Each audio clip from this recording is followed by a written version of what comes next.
Python সিরিজের আজকের ভিডিওতে আমরা জানব ওভাররাইড সম্পর্কে।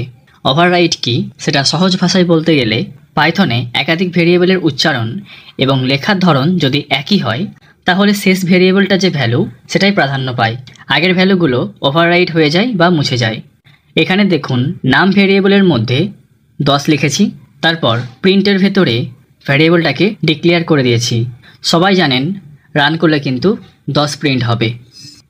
ওকে, এখন আমি আরও একটা নাম ভেরিয়েবল লিখে এর মধ্যে 20 লিখে দিচ্ছি, রান করে দেখাচ্ছি। দেখুন এখানে 10 প্রিন্ট না হয়ে 20 প্রিন্ট হয়েছে। তাহলে এখন কথা হচ্ছে 10 ভ্যালুটা গেল কোথায়? দেখুন খুবই সহজ, 10 ভ্যালুটা কিন্তু ওভাররাইড হয়ে গেছে বা মুছে কিন্তু এটা 20 হয়ে গেছে। এখানে এই নাম ভেরিয়েবল দুটো যেহেতু একই ভেরিয়েবল, কারণ এর উচ্চারণ এবং লেখার ধরন এক, সেই কারণে 10 ভ্যালুটা মুছে গেছে। এখন নাম ভেরিয়েবলের একটাই ভ্যালু যেটা হচ্ছে 20। এখানে কিন্তু প্রথম ভ্যালুটার আর কোনো মূল্য নেই।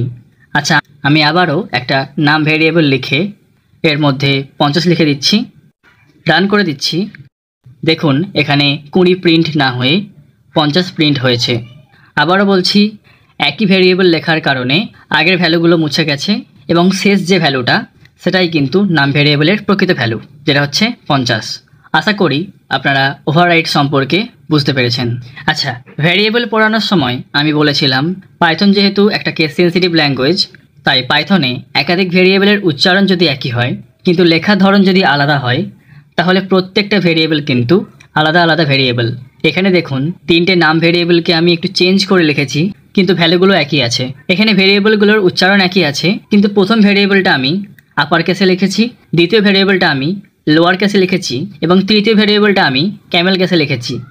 আর এখানে প্রিন্টের মধ্যে যে নাম ভেরিয়েবলটা লেখা রয়েছে এটা কিন্তু লোয়ার কেসে রয়েছে।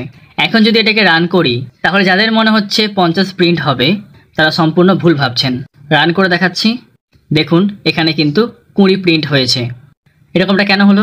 এর কারণ খুবই সহজ, পাইথন যেহেতু কেস সেন্সিটিভ ল্যাঙ্গুয়েজ, পাইথন কিন্তু এক্স্যাক্টলি সেই ভেরিয়েবলটাকে প্রিন্ট করবে যেটা লেখার ধরন কিন্তু এক। সো এখানে যেহেতু 3টেই আলাদা ভেরিয়েবল তাই কেউ কারো ভ্যালুকে ওভাররাইড করেনি। কিন্তু এখানে যদি 3টে ভেরিয়েবল একই হতো, যেমনটা এখানে লেখা রয়েছে, এখানে নেম নামের 3টে ভেরিয়েবল রয়েছে, এই 3টের উচ্চারণ এবং লেখা ধরন কিন্তু এক। এই কারণে এদের ভ্যালুগুলো কিন্তু ওভাররাইড হবে, শেষের যে ভ্যালুটা রয়েছে এটাই কিন্তু প্রিন্ট হবে। ওকে, আশা করছি ওভাররাইড সম্পর্কে আপনাদেরকে সহজে বোঝাতে পেরেছি। না বুঝতে পারলে নিচে কমেন্ট করে জানান। সো এই ছিল আজকের ভিডিও। নেক্সট ভিডিওতে আমরা জানবো কনক্যাটিনেশন সম্পর্কে। তো যারা এখনও আমার চ্যানেলটা সাবস্ক্রাইব করেননি তারা ফটাফট চ্যানেলটা সাবস্ক্রাইব করে পাশে থাকা নোটিফিকেশন বেলটা অন করে অল সিলেক্ট করে নেবেন। সো আজকের জন্য এতটাই, দেখা হচ্ছে নেক্সট কোনো একটা ভিডিওতে। ততক্ষণের জন্য গুড বাই।